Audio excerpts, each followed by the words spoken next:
Imaginez un instant. Vous fermez les yeux pour toujours, le cercueil claque, la terre vous recouvre, et soudain, vous vous réveillez dans le noir absolu. Votre corps tremble, vous criez « Je suis vivant, laissez-moi sortir !» Mais personne ne vous entend. Sauf les anges terrifiants qui descendent et posent les 3 questions qui décident de votre éternité. C'est l'histoire vraie d'un jeune qui a vu l'enfer de son vivant, avant qu'il ne soit trop tard. Si tu aimes le messager d'Allah et que tu veux te protéger de ce cauchemar, appuie sur like, abonne-toi à Histoires islamiques morales, HIM, et active la cloche. Écris Astaghfirullah en commentaire, car le diable déteste quand on se repent. Allahumma inni a'udhu bika min adhabil qabr. Prêt pour cette histoire qui va changer votre vie? Allons-y. La nuit était lourde ce soir-là, comme si le ciel retenait son souffle. Dans un petit appartement du quartier populaire de la ville, Amin, 27 ans, rentrait à 3 heures du matin. Ses vêtements sentaient le tabac froid, le parfum bon marché d'une fille qu'il ne reverrait jamais, et l'odeur métallique de l'argent facile qu'il venait de gagner. Il jeta ses clés sur la table basse, alluma la lumière blafarde de la cuisine et se servit un verre d'eau qu'il but d'un trait. Son téléphone vibra. Un message de sa mère. « Amin, tu rentres à quelle heure? Ton père est inquiet. Appelle-moi s'il te plaît. » Il fixa l'écran 2 secondes, puis l'éteignit. Pas ce soir. Pas envie d'entendre les reproches, les « quand est-ce que tu vas te ranger ?» Il ouvrit le frigo, attrapa une canette de bière qu'il avait cachée derrière les yaourts et s'affala sur le canapé usé. Devant lui, l'écran de la télévision diffusait encore une série qu'il regardait sans vraiment regarder. Des rires enregistrés, des dialogues vides. Amin n'était pas un monstre. Il donnait parfois un billet à un SDF quand il était de bonne humeur. «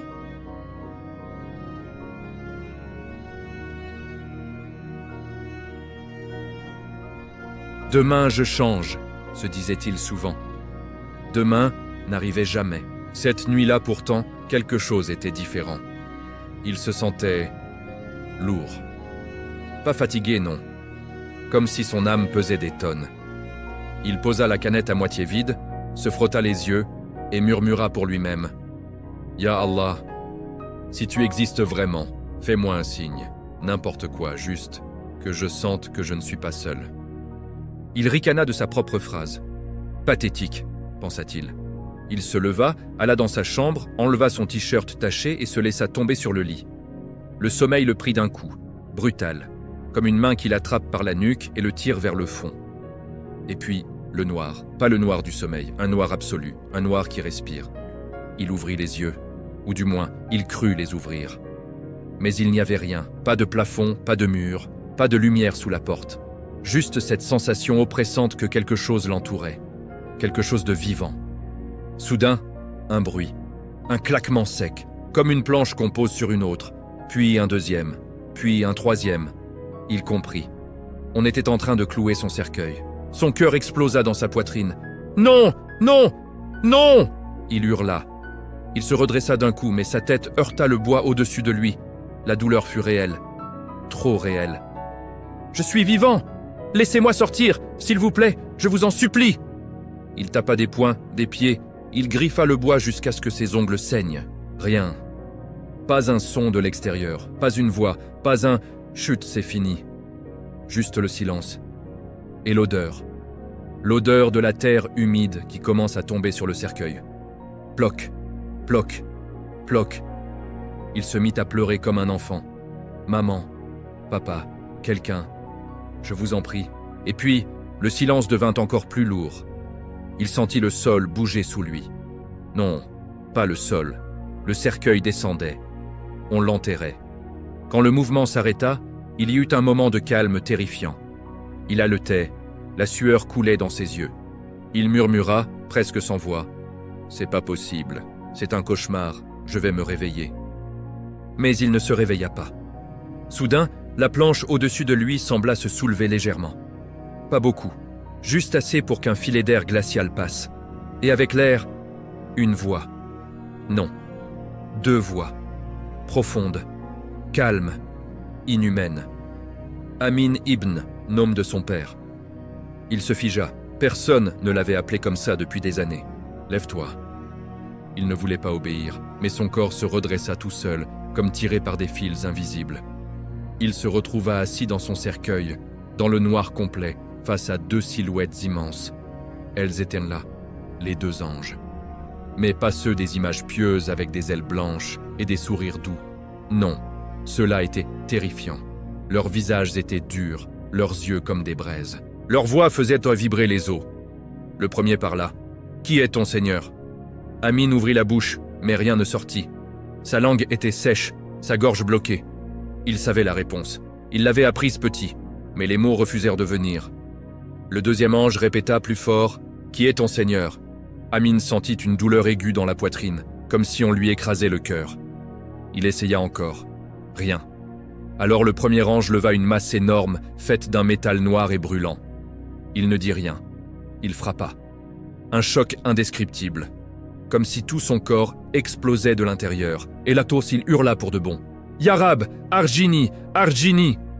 Il se réveilla en sursaut sur son lit, trempé de sueur, le cœur battant à en crever. La chambre était exactement comme il l'avait laissée. La canette de bière encore sur la table basse. La télé allumée sur la même série débile. Il se mit à trembler violemment. Il toucha son visage, ses bras, son torse. Il était vivant, vivant. Il tomba à genoux par terre, le front contre le sol froid, et pour la première fois depuis des années, il pleura vraiment.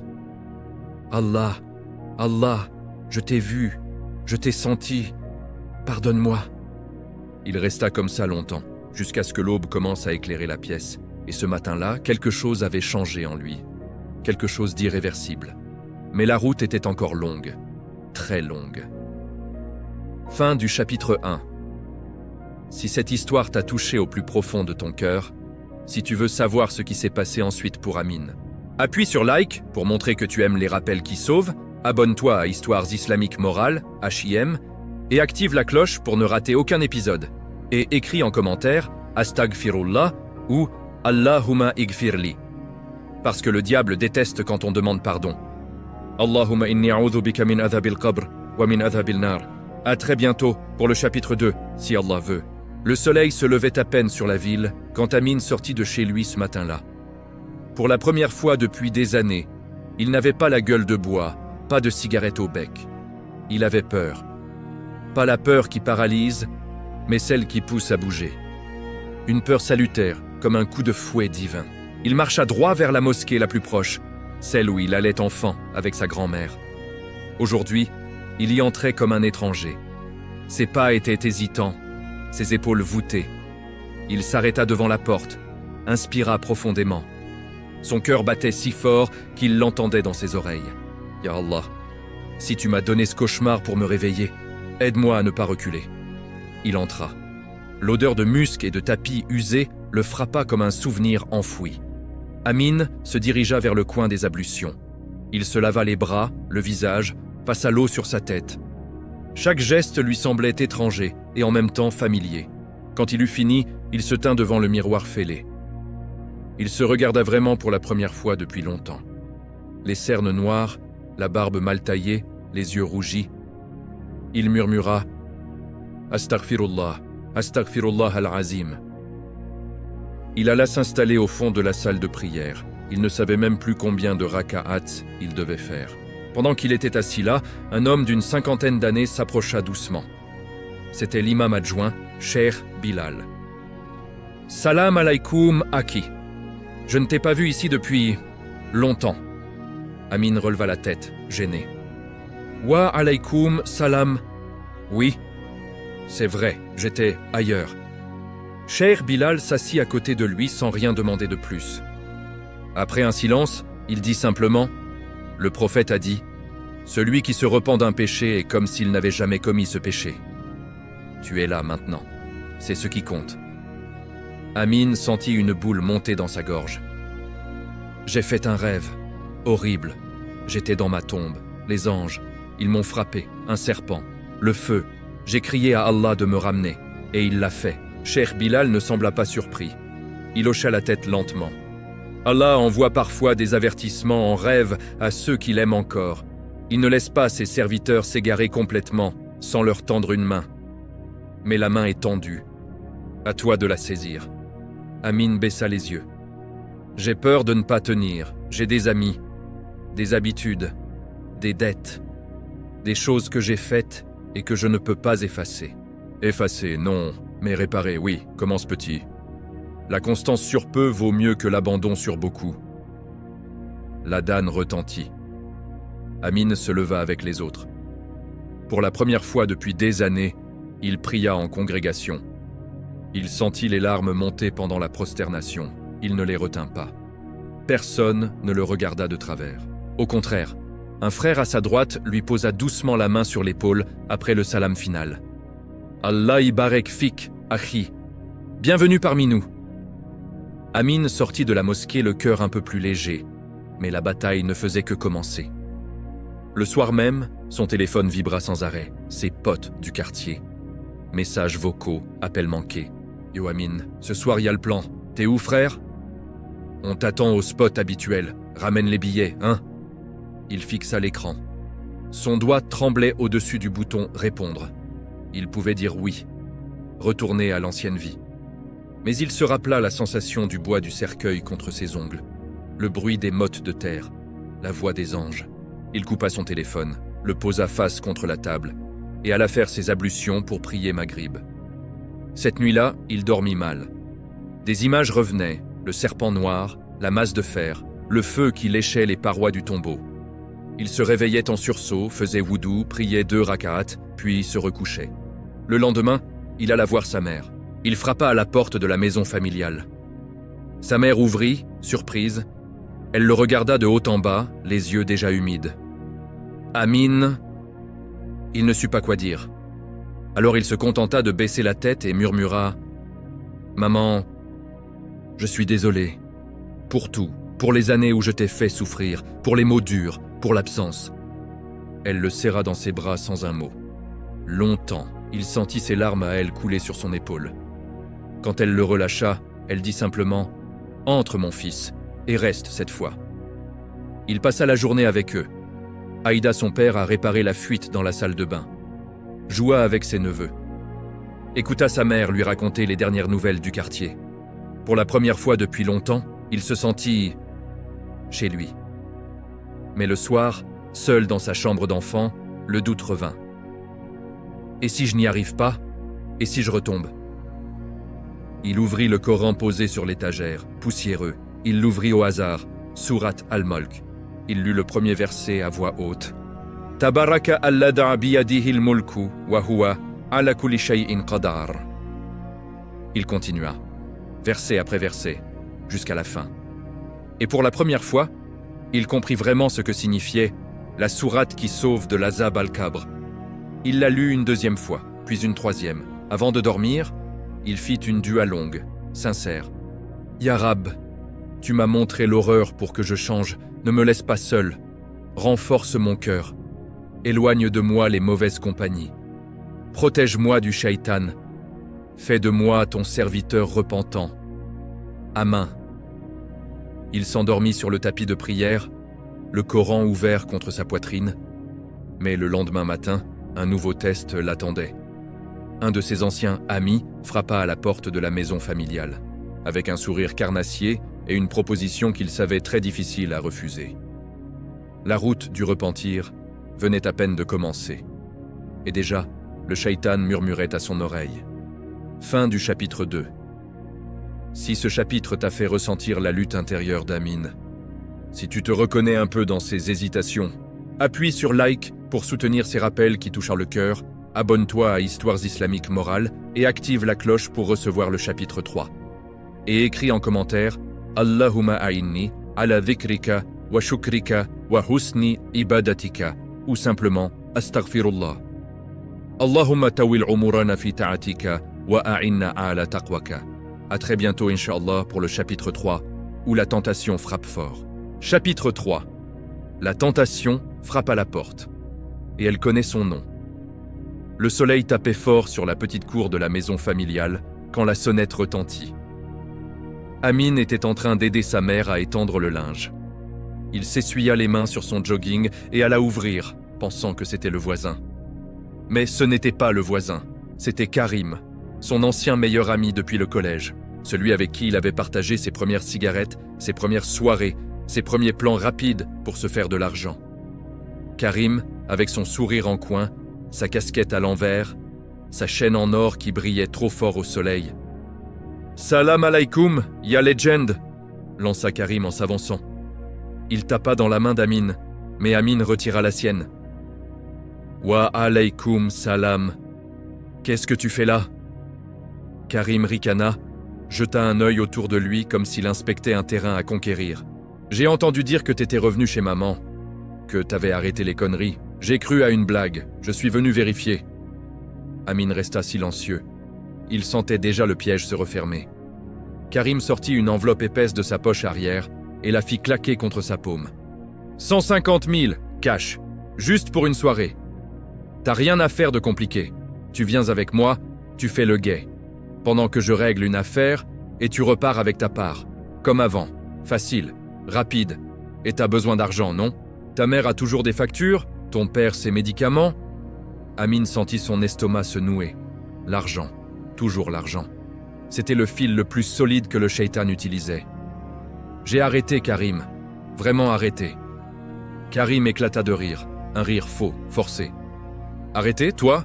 Le mec qui faisait des virées jusqu'à 6h du mat et qui rentrait avec plus de billets que moi? Allez frère, sois sérieux. C'est juste une fois, une dernière. Après tu fais ce que tu veux. Tu pries, tu vas à la Mecque, tu te rases la barbe si tu veux. Mais là c'est du concret. » Amin recula d'un pas. Sa voix trembla légèrement. « J'ai vu ma tombe, Karim. J'étais dedans. Les anges m'ont frappé. Un serpent m'a écrasé. Le feu. J'ai cru que c'était fini. Allah m'a ramené. Je peux pas retourner là-dedans. » Karim le fixa un instant puis haussa les épaules.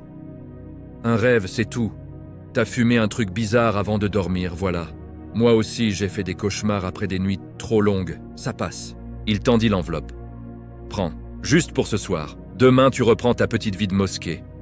Personne saura. » Amin sentit une sueur froide couler dans son dos. Ses doigts bougèrent presque tout seuls vers l'enveloppe. L'habitude, la facilité, la peur de manquer, tout ça hurlait en lui. Mais soudain, une voix intérieure, claire comme un appel à la prière. « Souviens-toi du bois qui t'étouffait. Souviens-toi des questions auxquelles tu n'as pas su répondre. » Il ferma les yeux une seconde. Prit une grande inspiration. « Non !» Karim fronça les sourcils. « Quoi non ?» J'ai dit non, je viens pas. Et je veux plus de ce genre de plan. Plus jamais. Karim resta silencieux 2 secondes, puis son visage se durcit. T'es sérieux là? Tu vas me laisser tomber pour... Quoi? Pour Allah? Pour un rêve? Amin soutint son regard pour la première fois. Oui, pour Allah. Karim secoua la tête, rangea l'enveloppe. T'as changé, mec. T'es plus le même. Dommage. T'étais le meilleur. Il tourna les talons, mais avant de partir, il lança par-dessus son épaule. Tu vas regretter. Quand t'auras plus un rond, quand ta mère pleurera encore à cause des factures, tu viendras me supplier. Et là, je serai peut-être plus là pour toi. La porte claqua. Amin resta planté là, les jambes tremblantes. Sa mère apparut dans l'encadrement de la cuisine, un torchon à la main. Elle avait tout entendu. C'était qui? Un ancien ami. Elle s'approcha, posa une main sur son bras. « Tu as bien fait, mon fils. Allah te récompensera pour ce refus. » Amin hocha la tête, mais au fond de lui, le doute rongeait encore. Le soir venu, il alla à la mosquée pour Isha. Il s'assit au fond, comme d'habitude. Cheikh Bilal le remarqua et vint s'asseoir à côté de lui après la prière. « Tu as l'air troublé, Aki. » Amin raconta tout. L'enveloppe. Les mots de Karim. La tentation qui avait failli l'emporter. Cheikh Bilal écouta en silence, puis posa une question simple. « Quand tu as dit non, qu'est-ce que tu as ressenti ?» Amin réfléchit. Peur, mais aussi soulagement. Comme si un poids énorme était parti de ma poitrine. L'imam sourit doucement. « C'est le goût de la victoire sur le nafs. Le shaitan t'a testé avec ce qui te fait le plus mal. L'argent et l'amitié. Tu as tenu. Allah dit dans sa parole, et quant à celui qui craint de se tenir devant son Seigneur et qui retient son âme de la passion, le paradis sera son refuge. Mais attention, le shaitan ne s'arrête pas là. Il va revenir, plus fort, plus rusé, peut-être avec un autre visage, peut-être avec une faiblesse que tu crois avoir oubliée. » Amin déglutit. « Comment je fais pour tenir? 3 choses, Akhi. La dua constante. Demande à Allah de te protéger du shaitan et de ses alliés. La compagnie des bons. Éloigne-toi des anciens cercles, même si ça fait mal. Remplis ton cœur de dhikr et de Coran. Plus ton cœur est plein de lumière, moins il y a de place pour les ténèbres. Amin rentra chez lui cette nuit-là avec une détermination nouvelle. Il ouvrit son téléphone, supprima tous les numéros qui le ramenaient en arrière. Blocage, suppression, sans hésiter. Mais avant de dormir, il reçut un message d'un numéro inconnu. « Amin, c'est Nadia, tu te souviens? On s'est vu il y a 2 ans. J'ai appris que t'avais changé. Je voudrais te parler, juste parler. Demain au café près de la fac ?» Nadia, la fille qu'il avait aimée et blessée. Celle avec qui il avait passé des nuits entières à parler, à rire, à commettre des choses qu'il regrettait maintenant. Son doigt resta figé sur l'écran. Une nouvelle épreuve, plus intime, plus dangereuse. Il posa le téléphone, fit wudu, pria 2 raka'ats de istikhara et demanda à Allah de le guider. Le lendemain matin, il se leva avant l'aube. Il lut Surat al-Mulk une fois de plus. Puis il prit sa décision. Allait-il répondre à Nadia? Allait-il risquer de rouvrir une porte qu'il avait juré de fermer? La réponse viendrait, mais pas sans combat. Fin du chapitre 3. Si ce chapitre t'a fait sentir la violence de la tentation et la douceur de la victoire sur soi, appuie sur like pour dire que tu soutiens ceux qui luttent pour Allah. Abonne-toi à Histoires islamiques morales, HIM, et active la cloche pour ne manquer le chapitre 4. Et écris en commentaire Hasbunallahu wa ni'mal wakil ou Allahumma ighfir li dhanbi kullahu. Allahumma a'inna ala anfusina wa la tusallit alayna man la yakhafuka wa la yarhamuna. Inch'Allah, à très bientôt pour le chapitre 4, où le passé frappe plus fort que jamais. Chapitre 4. Le passé qui murmure et le cœur qui vacille. Amin se leva avant l'aube, comme il le faisait maintenant depuis plusieurs jours. Il fit wudu dans le silence de la maison endormie, pria tahajjud, puis s'assit sur le tapis avec son Coran ouvert à Surat Yusuf. Il aimait cette sourate, l'histoire d'un jeune homme trahi, emprisonné, tenté et qui triomphe par sa patience et sa crainte d'Allah. Mais ce matin, les versets semblaient lui parler directement, et la femme dans la maison où il se trouvait chercha à le séduire. Il referma le mouchaf d'un coup sec, le cœur battant. Le message de Nadia était toujours là, non répondu. Il l'avait lu et relu. « Juste parler !» 3 mots innocents en apparence. Mais Amin savait ce que « juste parler » signifiait. Des souvenirs remontés, rires tard la nuit, baisers volés, promesses non tenues et ses pleurs. Il prit son téléphone et tapa « Salam Nadia, je suis désolé pour tout. J'ai changé. Je ne peux pas te voir. Qu'Allah te guide et te pardonne. » Il envoya. Puis il bloqua le numéro avant même de voir si elle répondrait. Ses mains tremblaient. Il se prosterna immédiatement. « Ya Rab, ferme-moi les portes que j'ai ouvertes. Protège-moi de moi-même. » Il resta longtemps en sujude, jusqu'à ce que ses genoux s'engourdissent. Plus tard dans la matinée, il décida d'aller au marché pour aider son père à vendre des fruits. Une façon de s'occuper l'esprit, de gagner un peu d'argent licite et de montrer à sa famille qu'il était sérieux. Au milieu des étals bruyants, des odeurs d'épices et des cris des vendeurs, il vit soudain elle, Nadia. Elle était là, à 10 mètres, en train de discuter avec une amie près d'un stand de tissus. Voilée maintenant, ce qu'elle n'était pas avant. Mais c'était bien elle, les mêmes yeux expressifs, la même façon de pencher la tête quand elle rit. Amin sentit son sang se glacer. Il baissa la tête, fit semblant de ranger des oranges. Mais elle l'avait vu. Elle s'approcha lentement. Son ami resta en retrait. Amin, sa voix était douce, presque brisée.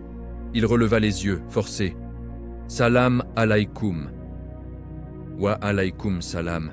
Tu m'as bloqué. »« Oui. » Un silence lourd. « Pourquoi ? Juste un café. Pour parler du passé. Pour s'excuser mutuellement. » Amin serra les dents. « Nadia, je m'excuse du fond du cœur pour ce que je t'ai fait, vraiment. Mais je ne peux pas rouvrir cette porte, pas même pour parler, parce que je sais où ça mène, et je refuse de retomber. » Elle baissa les yeux. Une larme coula sur sa joue. « J'ai changé moi aussi, tu sais. J'ai commencé à prier, à porter le hijab. Je voulais juste te dire que je ne t'en veux plus. Et peut-être recommencer autrement, en bien. » Amin sentit son cœur se déchirer. Une partie de lui voulait y croire. Une partie voulait la prendre dans ses bras, lui dire qu'il regrettait. Mais l'autre partie, celle qui se souvenait du cercueil, des anges, du serpent, hurla plus fort. « Nadia, si tu as vraiment changé, alors tu comprendras. Le passé doit rester mort. Si on se revoit, même pour parler, le shaitan va nous murmurer. Que c'est innocent, jusqu'à ce que ça ne le soit plus. Je te souhaite le meilleur, vraiment. Mais je dois me protéger, et te protéger aussi. » Elle resta silencieuse un long moment. Puis elle murmura « Tu as raison. Je suis désolée d'être venue. Qu'Allah te rende fort. » Elle tourna les talons et partit, sans se retourner. Amin sentit ses jambes flancher. Il s'assit sur une caisse vide, le visage dans les mains. Son père, qui avait tout vu de loin, s'approcha et posa une main sur son épaule. « C'est dur, hein, mon fils ?»« Très dur, papa. Mais tu as tenu, c'est ça la force. Pas de ne jamais être tenté, mais de dire non quand la tentation frappe. » Amin hocha la tête, les larmes aux yeux. Le reste de la journée passa dans un brouillard. Il rentra épuisé, mais étrangement apaisé. Le soir, à la mosquée, Cheikh Bilal lui demanda de rester après Isha. Ils s'assirent dans un coin calme. « Tu as l'air d'avoir livré une grande bataille aujourd'hui. » Amin raconta tout, le message, la rencontre au marché, le refus. L'imam écouta, puis dit doucement « Le prophète a dit, le regard est une flèche empoisonnée de shaitan. Et parfois, la flèche n'est pas dans le regard, mais dans les souvenirs qu'on laisse entrer. Tu as fermé la porte. Allah t'en récompensera. Mais souviens-toi, quand tu fermes une porte pour Allah, il t'en ouvre une meilleure. » Amin sourit faiblement. « J'espère que c'est vrai. C'est une promesse divine. Et quiconque craint Allah, il lui donnera une issue favorable et il lui accordera sa subsistance d'où il ne s'y attend pas. » Amin rentra chez lui cette nuit-là avec une dua supplémentaire. « Ya Rab, remplace ce que j'ai laissé pour toi par quelque chose de meilleur. Dans cette vie et dans l'autre. » Il s'endormit paisiblement, pour la première fois depuis longtemps. Mais au milieu de la nuit, un nouveau rêve vint. Pas un cauchemar cette fois. Un rêve étrange, lumineux. Il se vit dans un jardin immense, avec des rivières de lait et de miel. Et là, au loin, une silhouette qu'il reconnut immédiatement, le prophète Muhammad. Il courut vers lui, tomba à ses pieds et pleura. « Ya Rasulallah, pardonne-moi, j'ai tant péché. » Le prophète posa sa main bénie sur sa tête et dit d'une voix douce « Relève-toi, mon fils. Celui qui se repent sincèrement, Allah le pardonne. Et moi, je l'aime. Continue, ne recule pas. » Amin se réveilla en pleurs, mais de joie cette fois. Il se leva, pria Fajr et décida. Demain, il irait s'inscrire à des cours de Coran à la mosquée. Il voulait apprendre, grandir, devenir meilleur. Mais ce qu'il ignorait encore, c'est que le shaitan, voyant qu'il perdait du terrain, préparait une attaque plus subtile. Une attaque qui viendrait de l'intérieur de sa propre famille. Fin du chapitre 4. Si ce chapitre t'a touché, si tu as ressenti la douleur du renoncement et la douceur de la victoire sur la nafs, appuie sur like pour dire que tu es avec ceux qui choisissent Allah malgré tout. Abonne-toi à Histoires islamiques morales, HIM, et active la cloche pour recevoir le chapitre 5 dès qu'il est prêt. Et écris en commentaire Allahumma ajirni minan nar ou Rabbi zidni ilman autant de fois que ton cœur le désire. Allahumma ighfir li wali walidayya wali jami'il mu'minina wal mu'minat. Inch'Allah. À très bientôt pour le chapitre 5, où l'épreuve vient de là où on l'attend le moins. Chapitre 5. L'épreuve qui vient de l'intérieur. Quand la famille devient le champ de bataille. Amin se sentait plus léger depuis son rêve avec le prophète. Ce matin-là, il décida d'aller plus loin dans son changement. Il s'inscrivit officiellement au cours de Tajwid et de Tafsir à la mosquée. Chaque soir après Maghrib, il passait 2 heures à apprendre les règles de récitation, à mémoriser des versets et à poser des questions à Cheikh Bilal. Les frères de la mosquée commençaient à le connaître, à le saluer par son nom, à lui taper dans le dos en disant « Barakallahu fik, akhi, tu progresses vite ». Mais la vraie épreuve ne venait pas de l'extérieur cette fois, elle venait de sa propre maison. de son petit frère cadet, Youssef, 19 ans. Youssef avait toujours admiré Amin. Quand ils étaient enfants, Amin était le grand frère cool, celui qui savait tout, qui faisait rire, qui ramenait des bonbons en cachette. Mais quand Amin avait commencé à dériver, Youssef avait suivi le même chemin petit à petit. Cigarettes en cachette, sorties tardives, notes qui chutaient, disputes avec les parents. Et maintenant que Amin changeait radicalement, Youssef le vivait comme une trahison. Un soir, après Isha, Amin rentra à la maison avec un sourire fatigué mais sincère. Il trouva Youssef assis sur le canapé, téléphone à la main, en train de scroller rageusement. « Salam alaikum, petit. T'as mangé ?» Youssef ne leva même pas les yeux. « Ouais. » Amin s'assit à côté de lui. « Ça va ? T'as l'air énervé. » Youssef posa son téléphone d'un geste sec. « Non, ça va pas. T'es devenu quoi, là ? Un cher, tu passes ta vie à la mosquée, tu pries 5 fois par jour, tu lis le Coran toute la journée. Et nous, tu nous oublies ?» Amin fronça les sourcils. « Comment ça, je vous oublie ? Je suis là tous les jours, j'aide papa au marché, je parle avec maman, je joue avec les petits. » « Ouais, mais t'es plus le même. Avant, on rigolait ensemble, on sortait, on parlait de tout. Maintenant, t'es sérieux tout le temps. Tu me juges quand je rentre tard, tu me dis « fais attention, prie, arrête ça. » T'es devenu chiant, Amin. Amin sentit une pointe dans le cœur. Il ne s'attendait pas à ça. « Youssef, je te juge pas, je m'inquiète pour toi. Parce que je sais où mène ce chemin. J'y suis allé, j'ai failli y rester pour toujours. » Youssef ricana. « Ah ouais, ton fameux cauchemar. T'arrêtes pas d'en parler, mais moi j'ai pas fait de cauchemar, moi. Moi je vis, je m'amuse. Et toi tu veux me forcer à devenir comme toi ?» Amin baissa la voix. « Je te force à rien. Mais je veux pas te voir répéter mes erreurs. Regarde maman, elle pleure encore quand elle pense à ce qu'on lui a fait subir. Papa a vieilli de 10 ans en 5 ans à cause du stress. Tu veux leur faire ça aussi ?» Youssef se leva d'un bond. « C'est facile pour toi de parler maintenant. T'as fait toutes les conneries possibles, t'as brisé le cœur de tout le monde. Et là, tu reviens en mode saint et tu nous fais la morale. T'as pas honte ?» Les mots frappèrent Amin comme une gifle. Il resta silencieux un instant, puis murmura. « Si, j'ai honte, tous les jours. C'est pour ça que je change. Pas pour me la raconter, pour réparer, pour que toi, tu n'aies pas à vivre la même honte plus tard. » Youssef secoua la tête, les yeux brillants de colère et de larmes contenues. « T'as pas à réparer pour moi, je suis pas toi. Laisse-moi vivre ma vie. » Il claqua la porte de sa chambre. Amin resta assis là, le cœur lourd. Sa mère entra dans le salon, un plateau de thé à la main. Elle avait entendu une partie de la dispute. « Laisse-lui du temps, mon fils. Il t'aime. Mais il a peur. Peur que tu le laisses tomber encore une fois. Peur que ce nouveau toi ne veuille plus de l'ancien lui. » Amin hocha la tête. « Je sais, maman, mais comment je fais ? Je peux pas le laisser partir dans le même gouffre que moi. Prie pour lui. Sois patient. Montre-lui l'exemple, pas les mots. Les cœurs se changent par l'amour et la constance, pas par la dispute. » Cette nuit-là, Amin pria une longue prière de nuit. Il pleura pour son frère. Il demanda à Allah, « Ya Rab, guide Youssef. Ne le laisse pas s'égarer comme je l'ai fait. Mets dans son cœur la lumière que tu as mise dans le mien. Protège-le du shaitan et de ses murmures. Fais de lui un de tes serviteurs aimés. Et aide-moi à être le frère qu'il mérite. Amen. » Le lendemain, Youssef évita Amin toute la journée.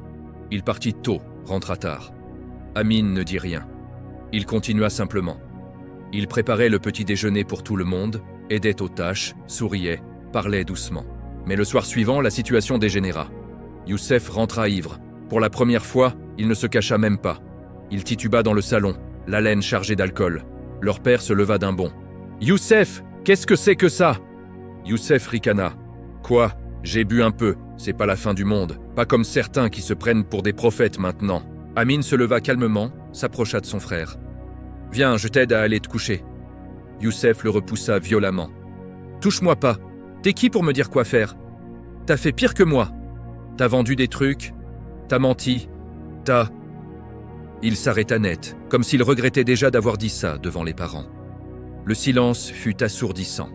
Amin ne répondit pas avec colère. Il dit simplement, d'une voix basse mais ferme, « Oui, j'ai fait pire. Et c'est pour ça que je sais que ça finit mal. Je veux pas que tu vives ce que j'ai vécu. Pas dans cette vie, et surtout pas dans l'autre. Youssef le fixa, puis ses épaules s'affaissèrent. Il murmura « Je sais pas comment arrêter. J'ai peur d'être seul. Sans mes potes, sans les soirées. J'ai l'impression que je vaux rien. » Amin le prit dans ses bras, malgré l'odeur. Youssef ne le repoussa pas cette fois. « Tu vaux tout pour Allah. Et pour nous. Viens, on va parler. Pas ce soir, t'es pas en état. Mais demain. Et je serai là. Pas pour te juger. Pour t'aider. Comme un frère. » Youssef pleura sur l'épaule d'Amin. Pour la première fois depuis des années. Le lendemain, Youssef ne sortit pas. Il resta à la maison. Amin l'emmena à la mosquée pour Fajr. Youssef pria maladroitement, mais il pria. Après la prière, Cheikh Bilal parla à Youssef seul à seul. Longtemps. Quand ils rentrèrent, Youssef dit à Amin « Je veux essayer, vraiment, mais aide-moi s'il te plaît. » Amin sourit, les larmes aux yeux. « Toujours, petit frère, toujours. » Mais au même moment, un appel anonyme arriva sur le téléphone d'Amin. Une voix déformée. « Ton petit frère est mignon quand il pleure. Dis-lui de faire gaffe. Ses dettes ne vont pas se payer toutes seules, et toi non plus. » Amin sentit le sang quitter son visage. Le passé n'avait pas fini de frapper. Et cette fois, il visait ceux qu'il aimait le plus. Fin du chapitre 5. Si ce chapitre t'a fait ressentir la douleur de voir un proche s'égarer et la beauté du repentir partagé, appuie sur like pour soutenir ces histoires qui rappellent que personne n'est perdu tant qu'il respire. Abonne-toi à Histoires islamiques morales, HIM, et active la cloche pour ne rater le chapitre 6 sous aucun prétexte.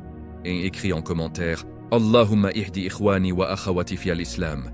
Ou simplement Ya Rab ihdi Youssef, en pensant à tous ceux que tu aimes et qui sont encore loin. Allahumma yassir lana al-khayr haythu kunna wa qina sharra anfusina. Inch'Allah, à très bientôt pour le chapitre 6, où le danger devient réel. Chapitre 6. Les dettes du passé et le prix qu'elles exigent. Amin fixa l'écran de son téléphone, le numéro masqué toujours affiché. La voix déformée résonnait encore dans sa tête. Tes dettes ne vont pas se payer toutes seules, et ton petit frère non plus. Il n'avait pas dormi de la nuit. Chaque fois qu'il fermait les yeux, il revoyait le visage de Youssef, ivre et brisé. Puis l'image du serpent noir qui rampait dans son cauchemar originel. Était-ce une coïncidence ? Ou le shaitan utilisait-il maintenant des menaces réelles pour le faire plier ? Le lendemain matin, après Fajr, il alla directement voir Cheikh Bilal à la mosquée. Il lui raconta tout. L'appel, les mots menaçants, sa peur pour Youssef. Cheikh Bilal écouta sans l'interrompre, puis posa une main sur l'épaule d'Amin. Le prophète a dit « Le croyant n'est piqué 2 fois au même endroit. Tu as déjà été piqué par ces gens-là. Ne les laisse pas te piquer une seconde fois. Mais attention, la peur est une arme puissante. Ils comptent sur elle pour te ramener dans leur filet. Et si c'est vrai, si Youssef a vraiment des dettes, alors on affronte la vérité ensemble, mais pas seul.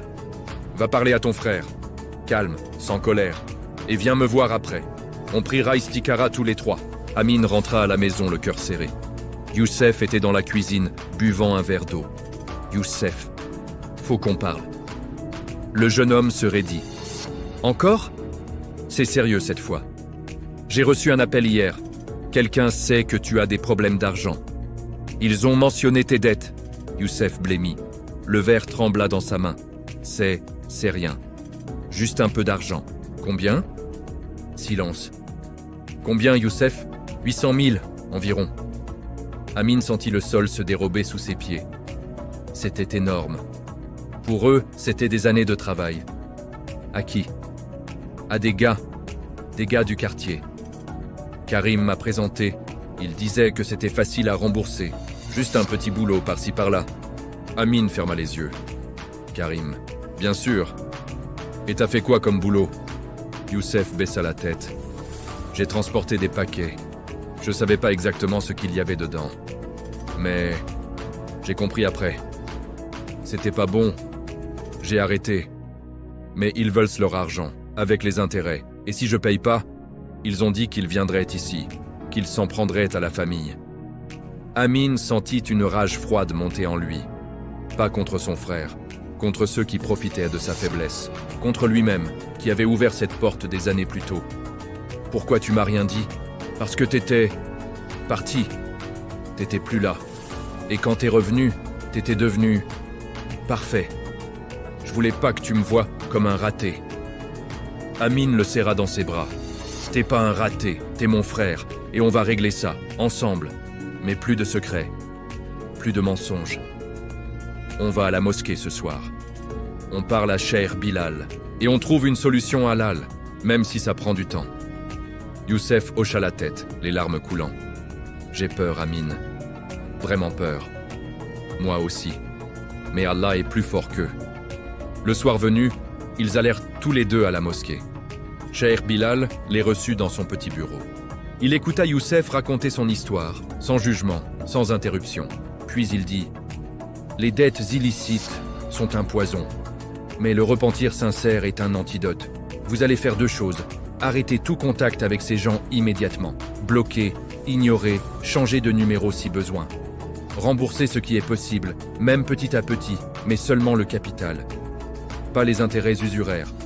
L'usure est haram, et Allah maudit celui qui la consomme. Ensuite, on va faire une dua collective.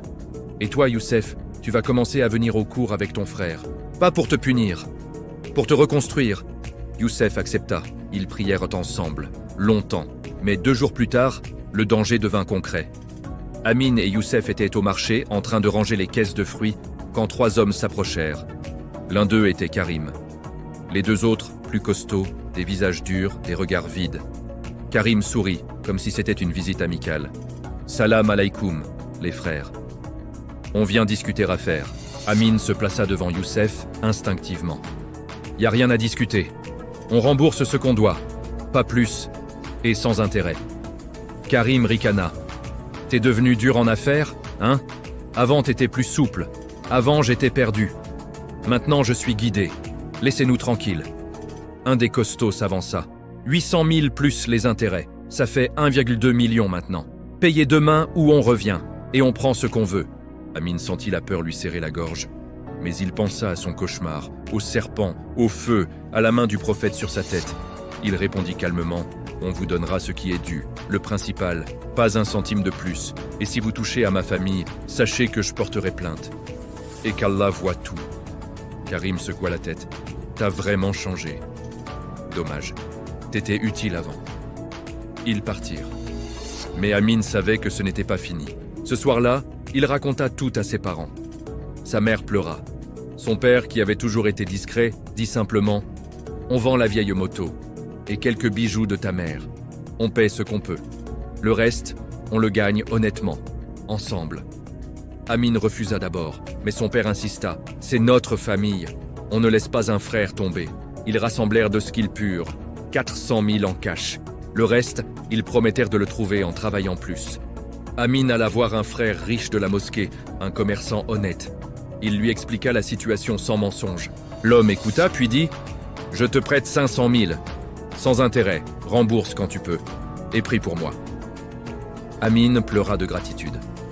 Le lendemain, ils donnèrent l'argent à Karim dans un lieu public. Pas d'intérêt, pas de promesses supplémentaires. Karim prit l'enveloppe, compta puis dit « T'as de la chance que je sois de bonne humeur, mais souviens-toi, si jamais tu reviens en arrière, la porte est toujours ouverte. » Amin répondit « La porte est fermée, pour toujours. » Karim partit. Ce soir-là, Amin et Youssef allèrent à la mosquée. Ils prièrent ensemble.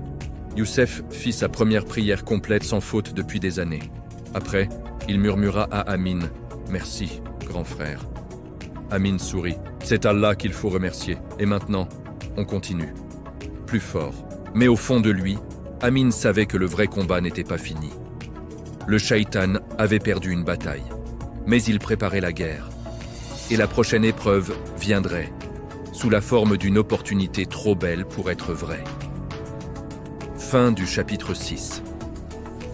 Si ce chapitre t'a fait sentir la lourdeur des conséquences et la beauté du soutien familial et divin, appuie sur like pour dire que tu crois au pouvoir du repentir collectif, abonne-toi à Histoires islamiques morales, HIM, et active la cloche pour recevoir le chapitre 7 dès qu'il sort. Et écris en commentaire « Allahumma ikfini bihalalika an haramika ou Hasbunallahu wa ni'mal wakil, en pensant à toutes les dettes, visibles ou invisibles, que tu portes. Allahumma farrijana al-mudhnibina wa tub alayna jamian. Inch'Allah, à très bientôt pour le chapitre 7, où une porte s'ouvre. Mais est-ce vraiment celle d'Allah? Chapitre 7. L'opportunité trop belle et le piège qui se cache derrière. Les jours suivants furent comme un calme après la tempête. Amin et Youssef continuaient leur routine. Fajr à la mosquée, travail au marché, cours du soir, prière en famille. Les parents souriaient plus souvent. La maison respirait un peu mieux. Youssef avait même commencé à mémoriser la sourate Al-Mulk avec son frère. Amin se sentait enfin sur la bonne voie. Il avait trouvé un petit job supplémentaire, rien de spectaculaire, mais halal, régulier, et qui lui permettait de rembourser peu à peu la dette du prêt. Un après-midi, alors qu'il rangeait des caisses au marché, un homme élégant s'approcha de l'étal. Costume bien coupé, montre discrète mais chère, sourire confiant. Il devait avoir la quarantaine. « Salam alaykoum akhi, c'est toi Amin ?» Amin hocha la tête, méfiant. « Wa alaykoum salam, oui c'est moi. » L'homme se présenta. « Je m'appelle Hassan, je suis entrepreneur. J'ai un import-export de produits alimentaires. J'ai entendu parler de toi par Cheikh Bilal. Il m'a dit que tu étais fiable, honnête et que tu connaissais bien le quartier. Qu'est-ce que je peux faire pour vous ?» Hassan sortit une carte de visite et la posa sur la caisse. « J'ai besoin d'un assistant de confiance, quelqu'un qui gère les livraisons, les contacts avec les fournisseurs locaux et qui surveille que tout reste halal. Salaire, 350 000 par mois plus prime. Contrat clair, assurance, et si tu fais bien, tu montes vite. » Amin sentit son cœur s'accélérer. C'était énorme. Plus du double de ce qu'il gagnait actuellement. De quoi rembourser la dette en quelques mois, aider la famille. Peut-être même économiser pour un petit projet. C'est généreux. Pourquoi moi? Hassan sourit. Parce que j'aime investir dans les gens qui se repentent. J'ai été comme toi avant. Puis Allah m'a guidé. Je veux redonner. Et Cheikh Bilal m'a garanti que tu étais sincère. Amin prit la carte. Il promit de réfléchir et d'appeler le lendemain. Ce soir-là, il en parla à Cheikh Bilal après les cours. Hassan, oui, je le connais. C'est un bon frère. Il a fait le Hajj 2 fois. Son business est propre. Il aide beaucoup la mosquée. Tu peux y aller les yeux fermés. Amin rentra le cœur léger. Il informa ses parents. Sa mère pleura de joie. Son père tapa dans le dos d'Amin. Allah t'ouvre des portes, mon fils, accepte. Même Youssef était excité. Frère, avec ça on va pouvoir tout rembourser et même partir en Omra un jour. Amin appela Hassan le lendemain. Rendez-vous fixé pour l'entretien le surlendemain, dans un bureau moderne en centre-ville. Le jour J, Amin mit son plus beau camis propre, fit dua avant de partir et se rendit à l'adresse. L'immeuble était impressionnant. Vert, sécurité à l'entrée, ascenseur silencieux. Hassan l'accueillit chaleureusement. Lui fit visiter les bureaux, présenta quelques employés. Tout semblait parfait. Puis vint la discussion. Ton rôle, tu gères les importations de dattes et d'huile d'olive de Tunisie et du Maroc. Tu vérifies les factures, tu coordonnes les douanes, tu assures que les produits sont certifiés halal. Amin hocha la tête. Ça semblait simple. Hassan ajouta comme si de rien n'était. Parfois, pour accélérer les procédures, on doit arranger un peu les papiers. Rien de grave, juste des petites facilitations. Tu sais comment ça marche ici? Amin se figea. Des facilitations... Comment? Hassan rit doucement. Des enveloppes pour certains agents. Des factures un peu arrangées pour baisser les taxes. C'est courant dans le commerce. Sans ça, on ferme boutique. Mais t'inquiète, c'est discret. Personne ne saura. Et ton salaire reste le même. Amin sentit le sol trembler sous ses pieds. C'était ça, le piège. Pas une drogue, pas une violence. Juste de la corruption, de la ruse, du haram déguisé en nécessité. Il répondit calmement « Je suis désolé, frère, je ne peux pas. J'ai promis à Allah de ne plus toucher à rien d'illicite, même si c'est petit, même si c'est courant. » Hassan changea de visage, le sourire disparut. « Tu rigoles? Tout le monde le fait. Cheikh Bilal sait comment fonctionne le business ici. Cheikh Bilal ne sait pas ça, et s'il savait, il ne m'aurait pas recommandé. » Hassan se leva. « Dommage, t'avais une belle opportunité. Mais si tu refuses, sache que les portes se ferment vite, Et les anciennes dettes, on peut toujours les réveiller. Amin se leva à son tour. Menace pas ma famille, Allah suffit pour nous protéger. Il sortit sans se retourner. Dans l'ascenseur, il tremblait. Mais pas de peur. De colère contre le shaitan qui ne lâchait rien. Et de gratitude envers Allah qui lui avait montré le piège avant qu'il ne tombe dedans. Il alla directement à la mosquée. Raconta tout à Cheikh Bilal. L'imam écouta puis dit « Hassan m'avait parlé de toi, mais il ne m'avait pas dit les détails. Je vais lui parler. Et toi, tu as fait le bon choix. Allah dit « Et quiconque craint Allah, il lui donnera une issue favorable et lui accordera sa subsistance d'où il ne s'y attend pas.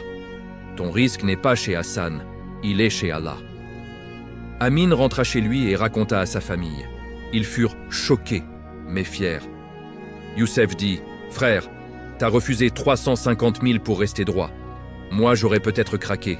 T'es plus fort que moi. » Amin répondit « Non, je suis juste plus effrayé par le feu de l'au-delà que par la pauvreté d'ici-bas. » Cette nuit-là, il lut Surat al-Mulk 3 fois. Puis il fit une dua longue. « Ya Rab, tu m'as sauvé d'un piège que je n'avais pas vu venir. Protège-moi de ce que je ne vois pas. Ouvre-moi les portes de ton risque halal et fais que ma subsistance vienne de toi, pure et bénie. Amen. » Le lendemain matin, un miracle se produisit.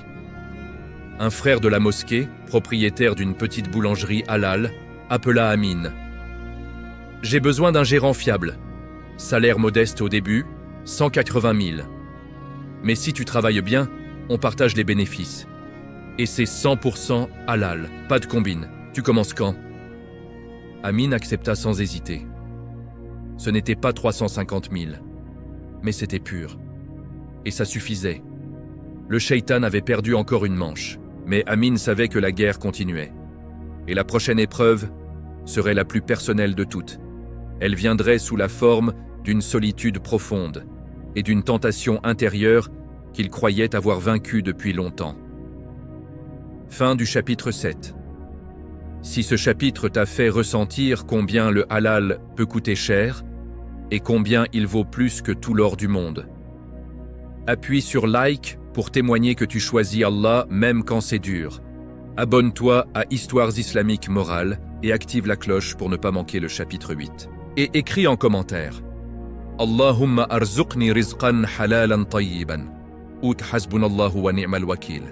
En imaginant toutes les portes qu'Allah peut ouvrir quand on lui fait confiance. Allahumma ikfina bihalalika an haramika wa aghnina bifadlika amman siwaka. Inch'Allah, à très bientôt pour le chapitre 8, où le combat se déplace à l'intérieur du cœur. Chapitre 8.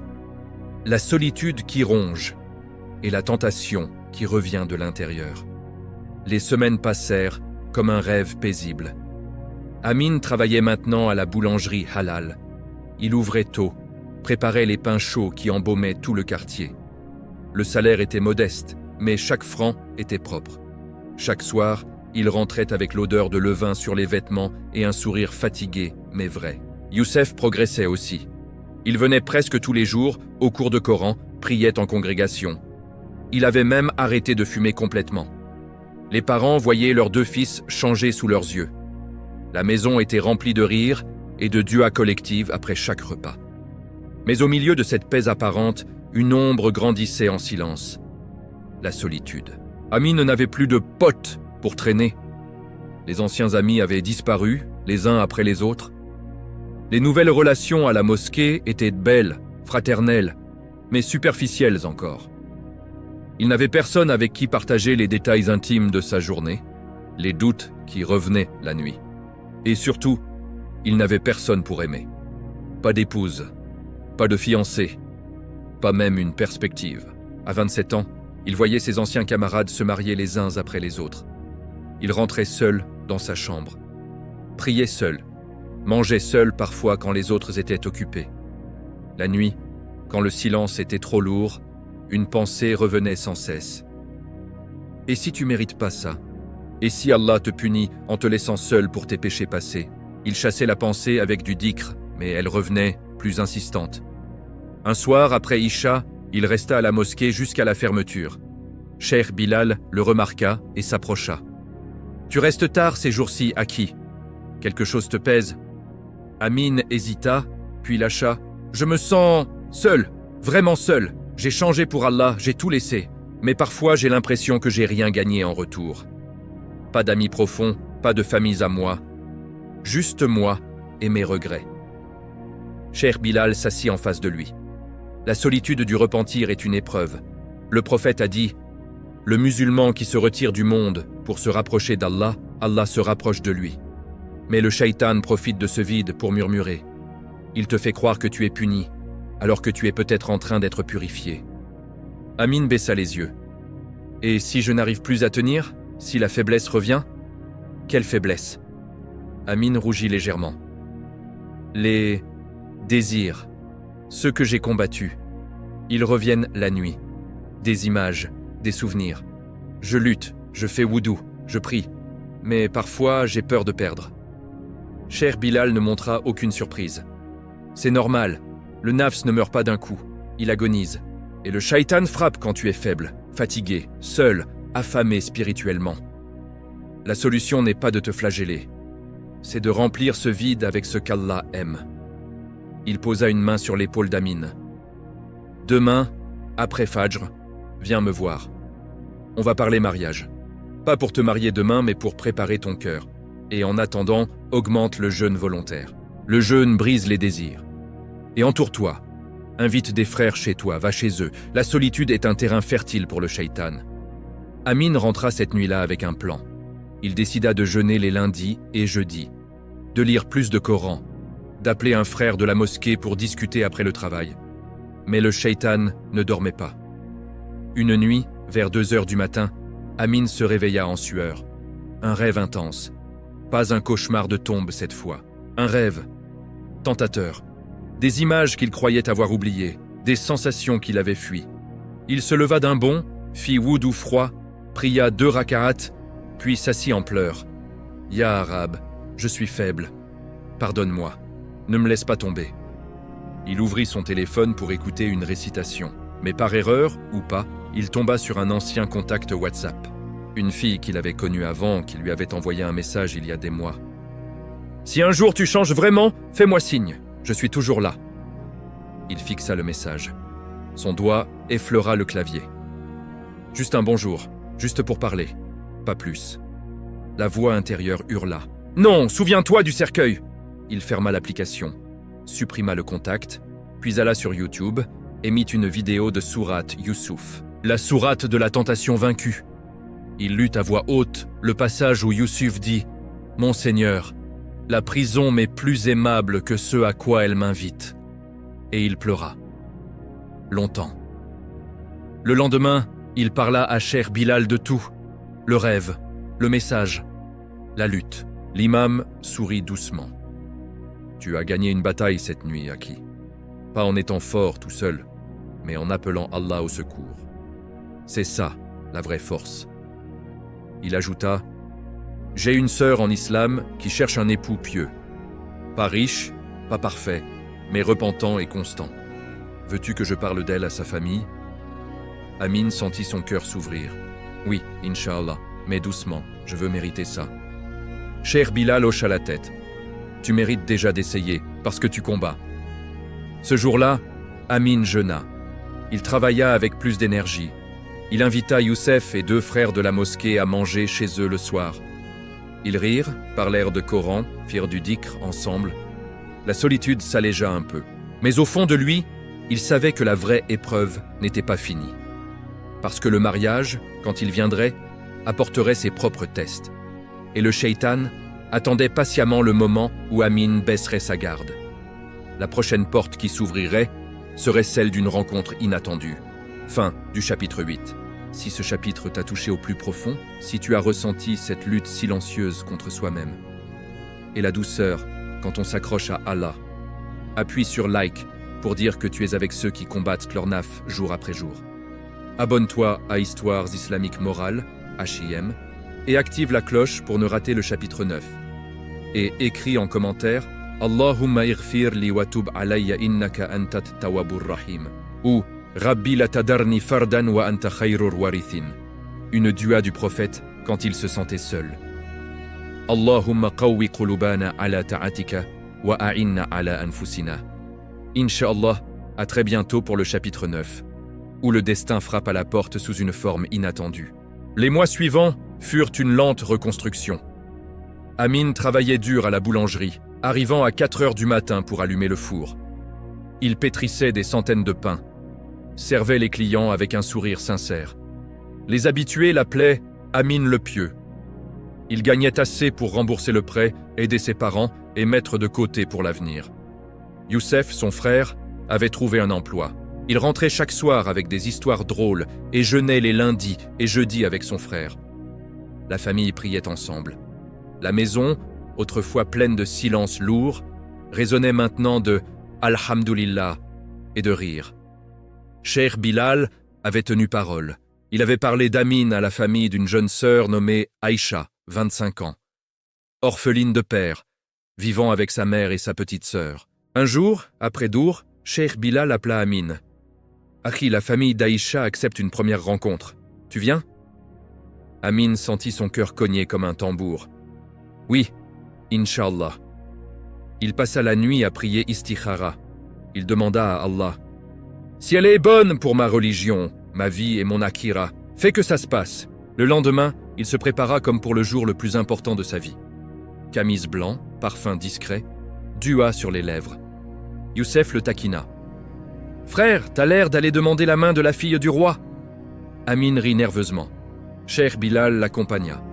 La maison était modeste, propre, avec une odeur de thé à la menthe et de biscuits. Puis Aïcha entra. Elle portait un hijab bleu nuit, un djilbab simple mais élégant. Ses yeux étaient la tête baissée au début. Puis elle les releva quand Cheikh Bilal fit les présentations. Amin sentit un choc doux. Son regard était clair, intelligent. Ils s'assirent. La discussion commença par des banalités, puis la mère posa la question clé. « Amin, qu'est-ce qui t'a fait changer ?» Amin inspira profondément. Il raconta tout, sans embellir. Le cauchemar du tombeau, les anges, le serpent, le feu, les larmes, le repentir, les refus successifs, les nuits de lutte contre les désirs. Il parla sans honte, parce que c'était sa vérité. Quand il eut fini, elle parla pour la première fois. Sa voix était calme, posée. « Moi aussi, j'ai eu mes épreuves. Mon père est mort quand j'avais 12 ans. J'ai vu ma mère se battre seule pour nous élever. J'ai failli m'égarer à l'adolescence. Mais une prof d'école coranique m'a tendu la main. Elle m'a dit « Allah ne t'a pas donné ces épreuves pour te détruire. » Depuis, je vis pour ça. Éduquer les enfants, aider ma mère et attendre l'homme qui craint Allah plus que tout. Amin sentit son cœur s'ouvrir comme jamais. Cheikh Bilal conclut « Vous avez tous les deux des cicatrices. Mais des cicatrices qui guérissent par la taouba. Si Allah veut, cette rencontre peut être un début. Prenez le temps. » Amin rentra chez lui comme sur un nuage. Il raconta tout à sa famille. Sa mère pleura de joie. Son père dit simplement « Fais istikhara encore et sois patient. » Les semaines suivantes, ils se revirent 2 fois, toujours encadrés, toujours avec des discussions profondes sur le Coran, sur la vie après la mort, sur le mariage. Aïcha lui posa des questions directes. « Si un jour tu es tenté à nouveau, que feras-tu » ? Je me souviendrai du tombeau. Et je courrai vers Allah. Elle sourit. C'est la meilleure réponse. Amin se sentait enfin complet. Pas parce qu'il avait trouvé une femme, mais parce qu'il avait trouvé quelqu'un qui comprenait sa lutte. Mais le shaitan, voyant cette lumière grandir, prépara son coup le plus vicieux. Un soir, Amin reçut un message anonyme. Une photo. Lui et Aïcha assis dans le salon chez elle, prise de loin, avec un texte de chantage. Amin sentit le monde s'effondrer. C'était du chantage sur son passé. Et la menace touchait celle qu'il commençait à aimer. Il tomba à genoux, fit wudu, pria 2 raka'at de hajja et pleura « Ya Rab, ne laisse pas le shaitan détruire. Protège Aïcha, protège-nous, montre-moi quoi faire. » Le lendemain matin, il alla voir Cheikh Bilal. Il lui montra le message. L'imam lut, puis dit calmement « Va voir Aïcha et sa mère. Dis-leur la vérité. Toute la vérité, avant que le corbeau ne le fasse. La sincérité est ta seule arme maintenant. » Amin accepta, le cœur en miettes. Il demanda un rendez-vous urgent chez Aïcha. Quand il arriva, il tremblait, il raconta tout. Le chantage, le passé qu'il avait déjà avoué en partie. mais pas tout. Les détails qu'il avait gardés pour ne pas la blesser. Aïcha écouta. Les larmes coulaient, mais elle ne l'interrompit pas. Quand il eut fini, elle dit simplement « Merci.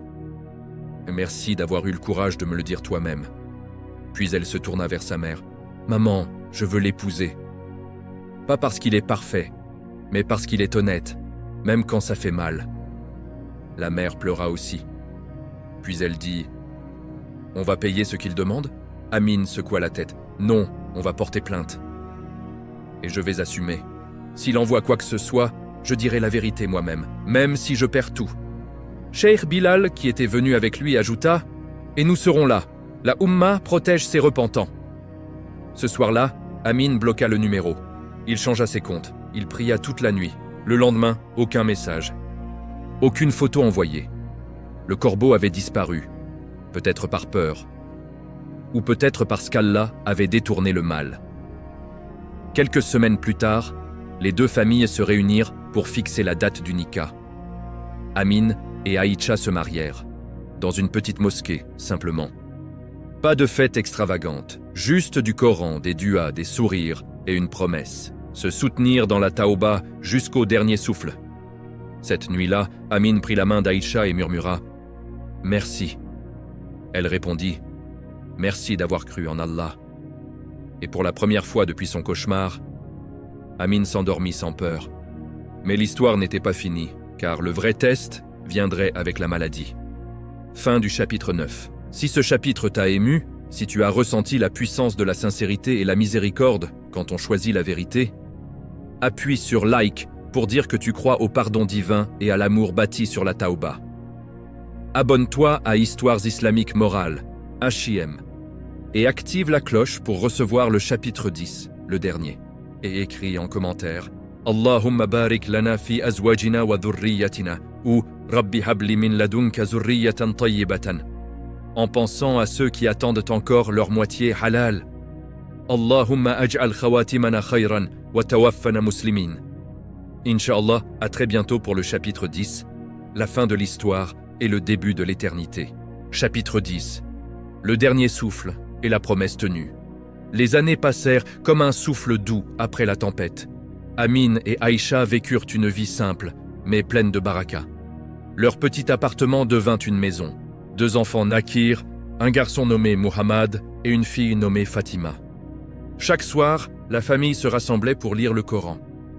Amine continuait à la boulangerie, mais il avait maintenant sa propre petite affaire de pains spéciaux halal. Il les vendait à la mosquée et dans le quartier. Youssef s'était marié aussi, avait ouvert un petit garage et les 2 frères se voyaient presque tous les jours. Amine n'avait plus de cauchemars. Le tombeau, les anges terrifiants, le serpent noir. Tout cela semblait appartenir à une autre vie. Il lisait Surat al-Mulk chaque nuit avant de dormir, comme un bouclier éternel. Aïcha le taquinait gentiment. « Tu lis toujours la même sourate, tu as peur qu'elle s'en aille ?»